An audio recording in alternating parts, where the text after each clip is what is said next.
આપણે બોર્ડ એક્ઝામમાં જે સેક્શન સી માં ક્વેશ્ચન આવે છે 2 માર્ક્સમાં તે શીખવા જઈ રહ્યા છે.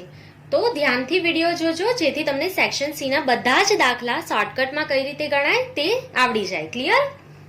તો શરૂ કરીશું ઉદાહરણ નંબર 24 એનો દાખલા નંબર 1.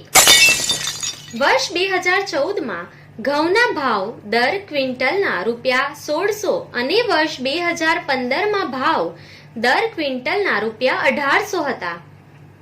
2014ના વર્ષના આધારે 2015ના વર્ષના ઘઉંના ભાવનો સૂચકાંક શોધો અને તેનું અર્થઘટન કરો. તો અહીંયા તમને 2014નો જે ભાવ છે વર્ષ 2014નો તે આપી દેવામાં આવેલો છે. ત્યાર પછી વર્ષ 2015નો ભાવ પણ આપી દેવામાં આવેલો છે. આપણે અહીં 2015ના વર્ષના ઘઉંનો ભાવનો સૂચકાંક શોધવાનો છે. તો સૂચકાંકનું જે સૂત્ર છે તે આપણે લખી લઈશું. અહીં આપણે લખી લઈશું વર્ષ 2015ના ઘઉંના ભાવનો સૂચકાંક બરાબર વર્ષ 2015ના ઘઉંના ભાવનો સૂચકાંક I બરાબર શું છે એનું સૂત્ર? તો સૂચકાંકનું સૂત્ર P1 ના છેદમાં P0 ગુણ્યા 100. ક્લિયર? તો દાખલામાં 2015ના વર્ષનો જે ભાવ છે એ કેટલો આપવામાં આવેલો છે? ₹1800. તો P1 એટલે કે ચાલુ વર્ષનો ભાવ કેટલો? ₹1800 ના છેદમાં P0 એટલે અગાઉના વર્ષનો આધાર વર્ષનો ભાવ કેટલો છે? તો દાખલામાં 2014નો જે ભાવ છે તે કેટલો છે? ₹1600. તો અહીંયા આપણે લખી લઈશું ₹1600 ગુણ્યા 100. ક્લિયર? તો હવે આપણે અહીંયા એને સોલ્વ કરી દઈશું ખાલી. તો 1800 ના છેદમાં 1600 ગુણ્યા 100 એટલે આપણને આન્સર મળી જશે 112.5. ક્લિયર? તો પહેલો દાખલો આપણો અહીંયા સોલ્વ થઈ ગયો છે. આપણે એનું અર્થઘટન પણ લખવાનું છે. તો આપણે ફાઇનલ આન્સર અહીંયા શું લખી લઈશું? તો માટે વર્ષ 2015ના ભાવમાં થયેલ વધારો બરાબર 112.5 માઇનસ કેટલા કરવાના હોય આપણે? 100. આધાર વર્ષનો સૂચકાંક કેટલો હોય? 100. તો 100 આપણે માઇનસ કરી લઈશું. તો અહીંયા કેટલો આન્સર આવશે? તો 12.5%. ક્લિયર? 12.5% વધારો થયો છે ચાલુ વર્ષના ઘઉંના ભાવમાં. ક્લિયર? સો અહીંયા આપણો 2 માર્ક્સનો દાખલો કમ્પ્લીટ થાય છે. હવે આપણે સેકન્ડ ક્વેશ્ચન પર જઈશું. લાસ્પેયરનો સૂચકાંક ફિશરના સૂચકાંકથી 8 ના છેદમાં 9 ગણો છે. જો ફિશરનો સૂચકાંક 180 હોય તો પાસેનો સૂચકાંક શોધો. તો ધ્યાન આપો દાખલામાં. તો તમને એવું કીધેલું છે લાસ્પેયરનો સૂચકાંક ફિશરના સૂચકાંકથી 8 ના છેદમાં 9 ગણો છે અને ફિશરનો સૂચકાંક આપી દેવામાં આવેલો છે 180. દાખલામાં આપણે કોનો સૂચકાંક શોધવાનો છે? પાસેનો સૂચકાંક. ક્લિયર? તો શરૂ કરીશું આપણે દાખલો. ચાલો, તો દાખલામાં સૌથી પહેલા આપેલું છે લાસ્પેયરનો સૂચકાંક. લાસ્પેયરનો સૂચકાંક ફિશરના સૂચકાંકથી 8 ના છેદમાં 9 ગણો છે. ક્લિયર? આટલું આપણને આપી દેવામાં આવેલું છે. તો લાસ્પેયરનો સૂચકાંક એટલે શું? તો IL. તો અહીંયા આપણે લખતા જશું. તો માટે IL બરાબર ફિશરના સૂચકાંકથી. કોના? ફિશરના સૂચકાંકથી. તો ફિશરનો સૂચકાંકને શું કહેવાય? IF. એનાથી કેટલો છે? 8 ના છેદમાં 9 ગણો. તો અહીંયા શું લખીશું? ગુણ્યા 8 ના છેદમાં 9. ક્લિયર? પાછું હું તમને એક્સપ્લેન કરું છું. લાસ્પેયરનો સૂચકાંક એટલે IL ફિશરના સૂચકાંકથી 8 ના છેદમાં 9 ગણો છે. તો ફિશરનો જે સૂચકાંક છે એના કરતા કેટલો છે? 8 ના છેદમાં 9 ગણો છે. ક્લિયર? હવે દાખલામાં તમને આપેલું છે ફિશરનો સૂચકાંક 180 છે. ક્લિયર? તો અહીંયા આપણે લખી લઈશું ફિશરનો સૂચકાંક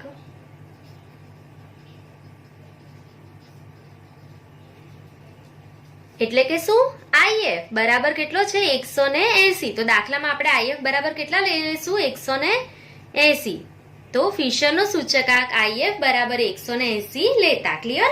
તો આ જ દાખલાને હવે આપણે કન્ટિન્યુ કરીશું. તો માટે IL બરાબર IF એટલે કેટલા? 180 ગુણ્યા 8/9. ક્લિયર? IF ના પ્લેસ પર આપણે કેટલા લખી લીધા? 180. ક્લિયર? ચાલો તો હવે આપણે એને સોલ્વ કરી લઈશું. 180 ગુણ્યા 8/9. તો જવાબ કેટલો મળશે તમને? 160. તો લાસ્ટ પેયરનો સૂચકાંક કેટલો મળી ગયો છે તમને? 160. ક્લિયર? હવે દાખલામાં તમને કીધેલું છે સૂચકાંક કોનો શોધવાનો છે તમારે? અહીંયા પાસેનો. દાખલામાં તમારે કોનો સૂચકાંક કેલ્ક્યુલેટ કરવાનો છે? પાસેનો સૂચકાંક. તો એના માટે તમારે જોવું પડશે તમારી પાસે દાખલામાં કોના કોના સૂચકાંક છે. તો લાસ્ટ પેયરનો સૂચકાંક મળી ગયો અને ફિશરનો સૂચકાંક છે. તો તમારે કોનું ફોર્મ્યુલા એપ્લાય કરવું પડશે? તો જેમાં લાસ્ટ પેયરનો સૂચકાંક પણ આવે, પાસેનો સૂચકાંક પણ આવે અને ફિશરનો પણ આવે. તો એવું માત્ર અને માત્ર એક જ સૂત્ર છે. તે કોનું છે? તો તમને બધાને ખબર છે એ સૂત્ર કોનું છે? ફિશરનું. ક્લિયર?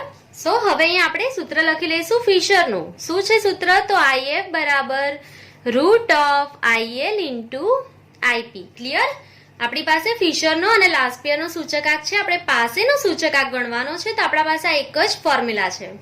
તો ફિશરનો જે સૂચકાંક છે તેના જગ્યા પર આપણે કેટલા લખી લઈશું? કેટલો છે ફિશરનો સૂચકાંક? 180. ક્લિયર? બરાબર √IL એટલે કેટલો છે? અહીંયા આપણે લાસ્ટ પેયરનો સૂચકાંક કેલ્ક્યુલેટ કર્યો છે 160 ગુણ્યા IP. ક્લિયર? સમજ પડી ગઈ? હવે તમારે IP ને શોધવું હોય તો રૂટની બહાર કાઢવું પડે. તો રૂટની બહાર કોઈ વસ્તુને કાઢવી હોય તો ઇઝ ઇક્વલ્સ ટુ આ બાજુ શું કરશું? વર્ગ. તો 180 આખાનો વર્ગ. તો અહીંયા સ્ક્વેર લખશો તો અહીંયાથી રૂટ નીકળી જાય. તો 160 ગુણ્યા IP થાય આવું. સો અહીંયા આપણે હવે 180 નો વર્ગ કરી લેશું. કેટલા આવશે? તો 180 ગુણ્યા બરાબર, અથવા તો તમે કરી શકો 180 ગુણ્યા 180 બરાબર. તો જવાબ કેટલા આવશે અહીંયા તમારો? 32,400. ક્લિયર? તો 160 અહીંયા ગુણાકારમાં છે તો આપણે એને ભાગાકારમાં લખી લઈશું. તો 160 નીચે આવી જશે તો અહીંયા શું થાય? બરાબર IP. તો માટે IP બરાબર 32,400 ભાગ્યા 160. એટલે જવાબ કેટલા આવશે? 202.5. તો તમને પાસેનો સૂચકાંક દાખલામાં કેલ્ક્યુલેટ કરવાનો હતો એ તમને મળી ગયો છે. ક્લિયર? સૌથી પહેલા તમે લાસ્ટ પેયરનો સૂચકાંક કેલ્ક્યુલેટ કરી લીધો. ત્યાર પછી પાસેનો સૂચકાંક શોધવા માટે કોનું ફોર્મ્યુલા એપ્લાય કર્યું? ફિશરનું. ક્લિયર? પાસેના ફોર્મ્યુલાથી તમને જવાબ નહીં મળશે શોર્ટ ક્વેશ્ચનમાં, કારણ કે તમારી પાસે ફિશર અને લાસ્ટ પેયરનો સૂચકાંક છે. તો તમારે પાસેનો સૂચકાંક શોધવા માટે ફિશરનું ફોર્મ્યુલા એપ્લાય કરવું પડશે. ક્લિયર? સો અહીંયા તમારો સેકન્ડ ક્વેશ્ચન કમ્પ્લીટ થાય છે. હવે આપણે નેક્સ્ટ ક્વેશ્ચન જોઈશું. Question number 3. વર્ષ 2015માં કોઈ એક વસ્તુનું ઉત્પાદન આધાર વર્ષના ઉત્પાદનથી 3 ગણું વધ્યું હોય તો વર્ષ 2015ના ઉત્પાદનનો સૂચકાંક શોધો. તો દાખલામાં તમને એવું કહેવામાં આવેલું છે કે વર્ષ 2015માં કોઈ વસ્તુનું જે ઉત્પાદન છે તે આધાર વર્ષના ઉત્પાદનથી કેટલા ગણું વધેલું છે? 3 ગણું. ક્લિયર? તો તમારે સૂચકાંક શોધવાનો છે. એકદમ ઈઝી છે. તમારે ખાલી એટલું ધારી લેવાનું છે કે આધાર વર્ષનો સૂચકાંક કેટલો હોય? 100 હોય. કારણ કે આપણને ખબર નથી તો આપણે એને કેટલો એઝ્યુમ કરી લેવાનો? 100. તો શરૂ કરીશું દાખલો. Question number 3. ધારો કે આધાર વર્ષના ઉત્પાદનનો સૂચકાંક બરાબર 100. આધાર વર્ષનો સૂચકાંક હંમેશા કેટલો હોય? 100 હોય. ક્લિયર? તો આપણે અહીંયા લખી લીધેલું છે. હવે તમને એવું કીધું છે કે વર્ષ 2015નો સૂચકાંક શોધો. તો આપણે અહીંયા શું લખશું? તો માટે વર્ષ 2015નો ઉત્પાદનનો સૂચકાંક બરાબર. હવે તમને શું કીધું? આધાર વર્ષમાં જે સૂચકાંક હતો તેના કરતા 3 ગણો વધેલો છે સૂચકાંક. ક્લિયર? તો સૂત્ર આપણે જાતે બનાવી લેશું અહીંયા કે આધાર વર્ષનો જે સૂચકાંક હોય, આધાર વર્ષનો સૂચકાંક એમાં વધારો થયો કેટલો? 3 ગણો. તો આપણે શું લખશું? તો ચાલુ વર્ષમાં થયેલ સૂચકાંકમાં વધારો. આ સૂત્ર આપણે જાતે બનાવી દીધું છે કે વર્ષ 2015ના ઉત્પાદનનો સૂચકાંક શોધવાનો હોય તો આધાર વર્ષના સૂચકાંકમાં કેટલો વધારો થયેલો છે? 3 ગણો. તો ચાલુ વર્ષમાં થયેલ વધારો. ક્લિયર? તો આધાર વર્ષનો સૂચકાંક આપણે ધારી લીધેલો છે કેટલો છે? 100 વત્તા ચાલુ વર્ષમાં કેટલા ગણો વધારો થયો? 3 ગણો. કોના 3 ગણા કરવાના? તો 100 ના 3 ગણા. ક્લિયર? આધાર વર્ષમાં 3 ગણો વધારો થયો, તો આધાર વર્ષના 3 ગણા. ક્લિયર? એટલે 100 ના ગુણ્યા 3. તો આપણને જવાબ ડાયરેક્ટલી મળી જશે 100 વત્તા 100 ગુણ્યા 3 એટલે 300. તો સૂચકાંક કેટલો હશે અહીંયા? 400. ક્લિયર? શોર્ટકટમાં જ્યારે તમારે ગણવું હોય તો તમને એક જ સેકન્ડમાં એનો આન્સર મળી જાય. તમે ક્વેશ્ચન રીડ કરો તો જે ઉત્પાદન છે તે આધાર વર્ષના ઉત્પાદનથી 3 ગણું વધેલું છે. તો 100 વત્તા 100 ના 3 ગણા એટલે 300. 100 માં 300 ઉમેરી દો તો જવાબ 400 આવે. આ તમને પહેલેથી ખબર જ હશે. ક્લિયર? ક્વેશ્ચન પૂછાય તો. સો આ તમારો ક્વેશ્ચન નંબર 3 કમ્પ્લીટ થઈ ગયો છે. હવે આપણે ક્વેશ્ચન નંબર 4 જોઈશું. જો submission of P1 Q0 is to submission of P0 Q0 is equals to 3:2 અને submission of P1 Q1 is to submission of P0 Q1 is equals to 5:3 હોય તો IL, IP અને IF શોધો. તો દાખલામાં તમારે લાસ્ટ યરનો સૂચકાંક, પાસ્ટ યરનો સૂચકાંક અને ફ્યુચરનો સૂચકાંક શોધવાનો છે. તો જે ડિટેલ્સ આપી છે એનાથી આપણે શરૂ કરીશું. તો દાખલામાં આપણને submission of P1 Q0 is to એટલે કે રેશિયો આપેલો છે ગુણોત્તર, તો છેદમાં લખી લેશું સબમિશન ઓફ P0 Q0 બરાબર 3:2 એટલે 3 ના છેદમાં 2 ગુણોત્તર આપેલો છે. આપણે રેશિયોના રીતે એને લખી લીધું છે. ક્લિયર? હવે દાખલામાં ધ્યાનથી જોશો તો તમને આ કોનું સૂત્ર છે એવું ખ્યાલ આવી જશે. તો સબમિશન ઓફ P1 Q0 ના છેદમાં સબમિશન ઓફ P0 Q0 આ કોનું સૂત્ર છે? તો તમને બધાને ખબર છે કે આ લાસ્ટ પેયરનું સૂત્ર છે. તો આપણે અહીંયા લખી લઈશું માટે IL બરાબર સબમિશન ઓફ P1 Q0 ના છેદમાં સબમિશન ઓફ P0 Q0 ગુણ્યા 100. તો લાસ્ટ પેયરનું ફોર્મ્યુલા આપણે અહીંયા લખી લીધેલું છે. તો શું કરીશું? સબમિશન ઓફ P1 Q0 કેટલો છે? 3 ના છેદમાં સબમિશન ઓફ P0 Q0 કેટલો છે? 2. 3 ના છેદમાં 2 ગુણ્યા 100 એટલે આપણે એને સોલ્વ કરી લેશું. તો કેટલા આવશે અહીંયા? 150 જવાબ. ક્લિયર? તો અહીંયા આપણને લાસ્ટ પેયરનો જે સૂચકાંક છે તે મળી ગયો છે. હવે આપણે કોનો સૂચકાંક ફાઇન્ડ કરવાનો છે? પાસેનો સૂચકાંક ફાઇન્ડ કરવાનો છે. તો અહીંયા એક લાઈન ડ્રો કરી લઈશું. સો હવે તમને દાખલામાં શું આપવામાં આવેલું છે? તો સબમિશન ઓફ P1 Q1 ના છેદમાં સબમિશન ઓફ P0 Q1 બરાબર 5:3 એટલે 5 ના છેદમાં 3. ક્લિયર? હવે ધ્યાનથી જોવું તો આ ફોર્મ્યુલા કોનું છે? Q1 ના છેદમાં Q1 કોણે કીધેલું છે? ચાલુ વર્ષનો જથ્થો ધ્યાનમાં લેવું એવું. તો પાસેનું સૂત્ર છે આ. તો IP બરાબર સબમિશન ઓફ P1 Q1 ના છેદમાં સબમિશન ઓફ P0 Q1 ગુણ્યા 100. સો અહીંયા આપણે એને સોલ્વ કરી લેશું. કેટલું છે અહીંયા ગુણોત્તર? 5 ના છેદમાં 3 ગુણ્યા 100. તો જવાબ કેટલો આવી જશે આપણો અહીંયા? 5 ના છેદમાં 3 ગુણ્યા 100 એટલે જવાબ આવશે 166.66. 66 પછી 6 છે તો આપણે એક ઉમેરી દઈશું. કેટલા લખશું? 166.67. ક્લિયર? તો અહીંયા તમને લાસ્ટ યર અને પાસેનો સૂચકાંક મળી ગયો છે. તો હવે આપણે કોનો સૂચકાંક ફાઇન્ડ કરવાનો છે? દાખલામાં ફિશરનો. સો આપણે અહીંયા ફોર્મ્યુલા લખી લઈશું. ફિશરનો સૂચકાંક IF બરાબર શું છે? વર્ગમૂળમાં IL ઇન્ટુ IP. આપણે લાસ્ટ યરનો સૂચકાંક પણ શોધી લીધો અને પાસેનો સૂચકાંક પણ શોધી લીધો છે. ક્લિયર? સો આપણે લખી લઈશું વર્ગમૂળમાં IL એટલે કેટલા? 150 ગુણ્યા IP એટલે કેટલા છે? 166.67. ક્લિયર? તો હવે આપણે એને સોલ્વ કરી લઈશું. 150 ગુણ્યા 166.67 બરાબરનું ચિહ્ન દબાવવાનું છે. ત્યાર પછી વર્ગમૂળનું ચિહ્ન. ક્લિયર?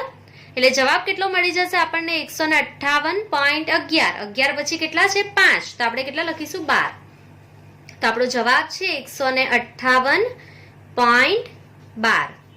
સો આપણને ફિશરનો જે સૂચકાંક છે તે પણ અહીંયા મળી ગયો છે. ક્લિયર? સો અહીંયા તમારો ક્વેશ્ચન નંબર 4 કમ્પ્લીટ થાય છે. હવે આપણે નેક્સ્ટ ક્વેશ્ચન જોઈશું. Question number 5. જો 2014 ના વર્ષ માટે મધ્યમ વર્ગના કુટુંબોની ખર્ચપાત્ર સરેરાશ માસિક આવક ₹14,400 હોય અને જો તે વર્ગનો વર્ષ 2014 ના આધારે વર્ષ 2015 નો જીવન નિર્વાહ ખર્ચનો સૂચકાંક 115 હોય તો 2015ના વર્ષ માટે આ કુટુંબોની ખર્ચપાત્ર સરેરાશ માસિક આવકનું આગણન કરો. તો એકદમ શોર્ટકટમાં તમને હું અહીંયા દાખલો શીખવાડી દઈશ કે આધાર વર્ષનો જે સૂચકાંક છે તે આપણે અહીંયા 100 ધારી લેશું. કોઈ પણ સૂત્ર એક્સ્ટ્રા યાદ રાખવાની જરૂર નથી અહીંયા. ક્લિયર? તો શરૂ કરીશું ક્વેશ્ચન નંબર 5. સો લખી લેશું. ધારો કે આધાર વર્ષ 2014 નો સૂચકાંક બરાબર 100. ક્લિયર? હવે દાખલામાં આપણે 2015ના વર્ષ માટે સરેરાશ માસિક આવક શોધવાની છે. ક્લિયર? તો આપણે અહીંયા શું લખીશું કે સૂચકાંક 2014 માટે કેટલો ધારેલો છે આપણે 100. તો જો સૂચકાંક 100 હોય તો કુટુંબની ખર્ચપાત્ર સરેરાશ માસિક આવક જે છે તે 2014માં કેટલા રૂપિયા એને મળતા હતા? તો 14,400 રૂપિયા મળતા હતા કુટુંબને. હજુ એકવાર કહું છું તમને કે સૂચકાંક 100 હતો આધાર વર્ષમાં, તો કુટુંબને ખર્ચપાત્ર જે આવક છે તે કેટલી મળતી હતી? 14,400. હવે જો 2015માં સૂચકાંક 115 થઈ ગયો તો અહીંયા લખીશું જો સૂચકાંક 115 હોય તો એની આવક ખર્ચપાત્ર કેટલી હોવી જોઈએ? તો એકદમ ઈઝી છે આ. તો અહીંયા આપણે ગુણાકાર કરી લેશું. 14,400 ગુણ્યા 115 ના છેદમાં 100. તો અહીંયા આપણે એને સોલ્વ કરી લેશું તો જવાબ કેટલો મળશે? તો 14,400 ગુણ્યા 115 ના છેદમાં 100. તો જવાબ મળશે 16,560 રૂપિયા. તો કુટુંબની વર્ષ 2015 માટેની સરેરાશ માસિક આવક કેટલી હોવી જોઈએ? 16,560 રૂપિયા. ક્લિયર? સો આપણે અહીંયા ફાઇનલ આન્સર લખી લઈશું. માટે વર્ષ 2015માં કુટુંબની ખર્ચપાત્ર સરેરાશ માસિક આવક રૂપિયા 16,560 હોવી જોઈએ. ક્લિયર? તો આ તમારો ક્વેશ્ચન નંબર 5 અહીંયા કમ્પ્લીટ થાય છે. હવે આપણે નેક્સ્ટ ક્વેશ્ચન જોઈશું. Question number 6. જો ચાલુ વર્ષનો જીવન નિર્વાહ ખર્ચનો સૂચકાંક આધાર વર્ષના સૂચકાંક 100 થી વધીને 180 થયો હોય અને કામદારની સરેરાશ આવક 6,000 થી વધીને 9,000 થઈ હોય તો શું કામદારની ખરીદ શક્તિ વધી છે કે ઘટી છે અને કેટલી? તો દાખલામાં તમને સૂચકાંક આપી દેવામાં આવેલો છે આધાર વર્ષ અને ચાલુ વર્ષનો. કામદારની જે આવક છે તે આધાર વર્ષમાં કેટલી હતી? 6,000 વધીને 9,000 થઈ ગઈ છે. તો ધ્યાન આપો, દાખલામાં તમારે ચાલુ વર્ષની જે આવક મળેલી છે કામદારને તે ધ્યાનમાં નથી લેવાની. તો તમે શું વિચારો? તો તમને 9,000 રૂપિયા નથી આપેલા. પહેલા એકદમ ઇઝીલી દાખલો ગણવા માટે શું વિચારવાનું છે કે આધાર વર્ષમાં તમને 6,000 રૂપિયા મળતા હતા ત્યારે તમારો સૂચકાંક 100 હતો. ક્લિયર? હવે જો તમને 180 સૂચકાંક થઈ જાય ચાલુ વર્ષમાં તમારો તો તમને કેટલા રૂપિયા મળવા જોઈએ? ક્લિયર? 9,000 રૂપિયા આપેલા છે એ જોવાનું નથી અત્યારે દાખલામાં. તો શરૂ કરીશું દાખલો. Question number 6. સો હવે આપણે અહીંયા શું લખીશું કે સૂચકાંક આધાર વર્ષનો, અત્યારે આપણે જે રીતે ગણ્યું તે જ રીતના આપણે ગણવાના છે. સૂચકાંક આધાર વર્ષનો કેટલો છે? 100. તો કામદારની સરેરાશ આવક જે છે એને આધાર વર્ષમાં કેટલી મળતી હતી? 6,000. ધ્યાન આપો, સૂચકાંક 100 હોય તો કામદારને કેટલા રૂપિયા મળે છે? 6,000. ક્લિયર? હવે જો સૂચકાંક 100 થી વધીને 180 થાય ચાલુ વર્ષમાં તો કામદારને 9,000 રૂપિયા અહીંયા મળેલા છે તે આપણે ધ્યાનમાં લેવાના નથી. યાદ રાખજો. તો જો સૂચકાંક 180 થાય તો કામદારને કેટલા રૂપિયા મળવા જોઈએ? તો આપણે એને કેલ્ક્યુલેટ કરી લઈશું. 6,000 ગુણ્યા 180 ના છેદમાં 100. તો જવાબ કેટલો આવી જશે આપણો અહીંયા? 10,800 રૂપિયા. ક્લિયર? તો અહીંયા તમે શું કરેલું છે? તો સૂચકાંક 100 હોય તો કામદારને 6,000 રૂપિયા મળતા હતા. સૂચકાંક 180 થાય તો કામદારને કેટલા રૂપિયા મળવા જોઈએ? તો 10,800 રૂપિયા મળવા જોઈએ. તો હવે તમે દાખલામાં જોશો તો તમને કામદારની જે આવક છે તે કેટલી આપેલી છે ચાલુ વર્ષમાં 9000. તો હવે તમને સવાલ પૂછેલો છે કે કામદારની જે ખરીદ શક્તિ છે તે વધેલી છે કે ઘટેલી છે. તો તમે અહીંયાથી ક્લિયર જોઈ શકો છો એને કેટલા રૂપિયા મળવા જોઈએ ચાલુ વર્ષમાં 10,800 રૂપિયા. પરંતુ કામદારને ખાલી કેટલા રૂપિયા મળેલા છે 9000 જ રૂપિયા મળેલા છે. તો કામદારની ખરીદ શક્તિ શું થઈ છે ઘટી છે. ક્લિયર? કારણ કે એને ઓછા રૂપિયા મળેલા છે. તો આપણે અહીંયા લખી લઈશું તો માટે કામદારની ખરીદ શક્તિમાં થયેલ ઘટાડો બરાબર 10,800 માઇનસ કેટલા રૂપિયા એને ખાલી મળ્યા 9,000 રૂપિયા જ મળ્યા. તો એને કેટલા રૂપિયા ઓછા મળેલા છે અહીંયા કામદારને તો રૂપિયા 1,800 એને ઓછા મળેલા છે. અહીંયા 10,800 માઇનસ 9,000 તો કામદારને કેટલા રૂપિયા ઓછા મળેલા છે અહીંયા 1,800 રૂપિયા ઓછા મળ્યા. ક્લિયર? તો અહીંયા તમારો દાખલો ક્વેશ્ચન નંબર 6 કમ્પ્લીટ થાય છે. હવે આપણે ક્વેશ્ચન નંબર 7 જોઈશું. વર્ષ 2015 અને વર્ષ 2016 ના જથ્થાબંધ ભાવના સૂચકાંક અનુક્રમે 150.2 અને 165.7 મળ્યા છે.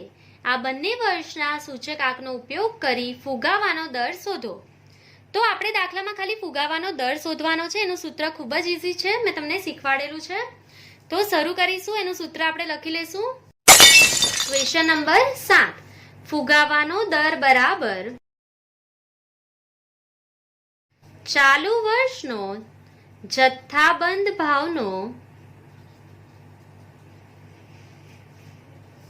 સૂચકાંક માઇનસ અગાઉના વર્ષનો જથ્થાબંધ ભાવનો સૂચકાંક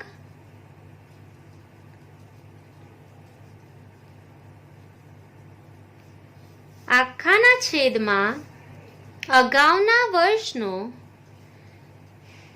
જથ્થાબંધ ભાવનો સૂચકાંક ગુણ્યા 100. ક્લિયર? સૂત્ર ખૂબ જ ઈઝી છે. પાછું હું તમને એક્સપ્લેન કરી દઉં છું. જો તમે પ્રીવિયસ પાર્ટ નહીં જોયા હોય તો હું તમને અહીંયા એક્સપ્લેન કરી દઉં છું. ફુગાવાના દરનું સૂત્ર શું છે તો ચાલુ વર્ષનો જથ્થાબંધ ભાવનો સૂચકાંક લેવાનો છે. એમાંથી અગાઉના વર્ષનો જથ્થાબંધ ભાવનો સૂચકાંક માઇનસ કરી લો. હવે જે તમે માઇનસ કર્યું તે જ છેદમાં લખવાનું છે. અગાઉના વર્ષનો જથ્થાબંધ ભાવનો સૂચકાંક ગુણ્યા 100. ક્લિયર? સો હવે આપણે ખાલી એની વેલ્યુ મૂકવાની છે દાખલામાં. તો તમને શું કીધેલું છે ચાલુ વર્ષનો જથ્થાબંધ ભાવનો જે સૂચકાંક છે, ચાલુ વર્ષ કયું છે આપણું 2016, એનો તમને જથ્થાબંધ ભાવનો સૂચકાંક કેટલો આપવામાં આવેલો છે 165.7 માઇનસ અગાઉનું વર્ષ કયું છે તમારું 2015, એનો સૂચકાંક કેટલો આપેલો છે 150.2. ક્લિયર? તો જે તમે માઇનસ કરો છો અહીંયા તે જ તમારે છેદમાં લખવાનું છે. તો શું લખશું 150.2. ક્લિયર? અગાઉના વર્ષનો જથ્થાબંધ ભાવનો સૂચકાંક. ક્લિયર? ગુણ્યા 100. બસ આપણે આને ખાલી સોલ્વ કરી લેવાનું છે. તો 165.7 માઇનસ 150.2 ભાગ્યા 150.2 ગુણ્યા 100 એટલે જવાબ કેટલો મળેલો છે આપણને 10.31. 31 પછી કેટલા છે દાખલામાં 9, તો આપણે 31 ની જગ્યાએ કેટલા લખીશું 32. ક્લિયર? તો 10.32%, કારણ કે ફુગાવાનો દર હંમેશા શેમાં જવાબ લખાય પર્સન્ટેજમાં. ક્લિયર? તો આ તમારું ક્વેશ્ચન નંબર 7 કમ્પ્લીટ થઈ ગયો છે. ખાલી સૂત્ર યાદ રાખી લો. ચાલુ વર્ષનો જથ્થાબંધ ભાવનો સૂચકાંક, એમાંથી અગાઉના વર્ષનો જથ્થાબંધ ભાવનો સૂચકાંક માઇનસ કરવાનો છે અને છેદમાં પણ અગાઉના વર્ષનો જથ્થાબંધ ભાવનો સૂચકાંક ગુણ્યા 100. ક્લિયર? યાદ રાખજો અહીંયા સાઇન માઇનસની છે. બહુ બધા સ્ટુડન્ટ્સ એક્ઝામમાં ગલતીથી એને મલ્ટીપ્લાયનું સાઇન કરીને સોલ્વ કરી નાખે છે. સો અહીંયા સાઇન કયું છે માઇનસનું, યાદ રાખી લેજો. સો તમારો ક્વેશ્ચન નંબર 7 કમ્પ્લીટ થાય છે. હવે નેક્સ્ટ ક્વેશ્ચન જોઈશું આપણે ક્વેશ્ચન નંબર 8. જો 3 વસ્તુઓના ભાવ સાપેક્ષ આંકમાં થયેલ વધારો અનુક્રમે 250%, 265% અને 300% છે અને જો આ વસ્તુઓના મહત્વનું પ્રમાણ 8:7:5 હોય તો ભાવનો સામાન્ય સૂચકાંક શોધો. તો અહીંયા તમને 3 વસ્તુઓના ભાવ આપેલા છે, એમાં જે વધારો થયેલો છે તે આપી દીધેલો છે. તો આપણે એ 3 વસ્તુઓ ધારી લઈશું કે ધારો કે આ 3 વસ્તુઓ કઈ છે, A, B અને C. ક્લિયર? તો હું અહીંયા 3 વસ્તુઓના ખાના બનાવી દઈશ પહેલા. સો અહીંયા મેં ખાના બનાવી દીધા છે. ક્વેશ્ચન નંબર 8 આપણે લખી લઈશું ધારો કે 3 વસ્તુઓ A, B અને C છે. તો આપણે અહીંયા લખી લઈશું વસ્તુઓ. ક્લિયર? તો કઈ વસ્તુ ધારેલી છે આપણે? A, B અને C. ક્લિયર? હવે દાખલામાં તમને કીધેલું છે કે એના સૂચકાંકમાં જે વધારો થયેલો છે તે ટકાવારીમાં તમને આપી દીધેલો છે. તો આપણે અહીંયા શું લખી લઈશું? સૂચકાંક I. સૂચકાંક I. તો મેં તમને એનું સૂત્ર કીધેલું છે જ્યારે બી તમને આ રીતના આપેલું હોય કે 250%, 265% અને 300% વધારો થયેલો છે તો તમારું સૂત્ર શું બનશે? તો 100 વત્તા, આપણે અહીંયા ઓછાનું ચિહ્ન નહીં કરશું કારણ કે ઘટાડો થયેલો નથી સૂચકાંકમાં. તો સૂત્ર શું બનશે? તો 100 વત્તા સૂચકાંકમાં થયેલ વધારો. 100 વત્તા વધારો. ક્લિયર? ચાલો, તો આધાર વર્ષનો સૂચકાંક આપણે 100 લખી લીધેલો છે. એમાં કેટલા ટકા વધારો થયો છે વસ્તુ A માં? તો 250%, એટલે 100 વત્તા 250. તો જવાબ કેટલા આવી જશે? 350. ક્લિયર? વસ્તુ B માં કેટલા ટકા વધારો થયો છે? 265%. તો 100 વત્તા 265 એટલે જવાબ કેટલા આવશે આપણો? 365. ક્લિયર? અને વસ્તુ C માં 100 વત્તા 300% એટલે જવાબ કેટલા આવશે? 400. ક્લિયર? તો આપણને અહીંયા સૂચકાંક I મળી ગયો છે. હવે તમને 3 વસ્તુઓનું મહત્વનું પ્રમાણ, મહત્વ એટલે ભાર, એટલે કે તમને દાખલામાં 3 વસ્તુઓનો વેગ એટલે કે W આપી દીધું છે 8:7:5 એટલે 8, 7 અને 5 એટલે એનો સરવાળો કેટલો આવશે? 20. ક્લિયર? હવે દાખલામાં તમારે સામાન્ય સૂચકાંક I ગણવાનો છે. તો સામાન્ય સૂચકાંક I નું જે સૂત્ર છે તે શું છે? તમને બધાને હવે આવડે છે. સામાન્ય સૂચકાંક I બરાબર સબમિશન ઓફ IW ના છેદમાં સબમિશન ઓફ W. ક્લિયર? તો તમને I અને W નો શું જોઈએ છે હવે અહીંયા? ગુણાકાર. તો આપણે કરી લઈશું I ગુણ્યા W. તો કરતા જઈશું 350 ગુણ્યા 8 એટલે આપણને જવાબ કેટલો મળશે? 2800. 365 ગુણ્યા 7 એટલે 2555 અને 400 ગુણ્યા 5 એટલે 2000. હવે આપણે GT દબાઈ દઈશું એટલે આપણને સરવાળો મળી જશે 7355. Clear? So submission of IW 7355 ના છેદમાં W નો સરવાળો કેટલો? 20. તો ભાગ્યા 20 કરી લેશું એટલે જવાબ મળી જશે આપણને 367.75. ક્લિયર? સો આપણો જવાબ છે 367.75. તો ખાલી આપણે હવે અહીંયા ફાઇનલ આન્સર લખી લેવાનો છે. માટે ચાલુ વર્ષમાં ભાવમાં થયેલ વધારો બરાબર 367.75 માઇનસ કેટલા? 100 કરી દેવાના છે. ક્લિયર? તો કેટલો વધારો થયો છે? 267.75%. ચાલુ વર્ષના ભાવમાં કેટલા ટકા વધારો થયો છે? 267.75%. ક્લિયર?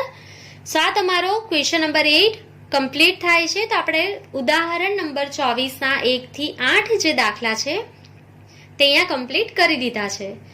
સો આઈ હોપ કે તમને બધા જ ટૂંકા દાખલાઓ સમજમાં આવી ગયા હશે. હવે આપણે નેક્સ્ટ વિડીયોમાં સેક્શન C જે છે એના ટૂંકા દાખલા ગણીશું. ક્લિયર?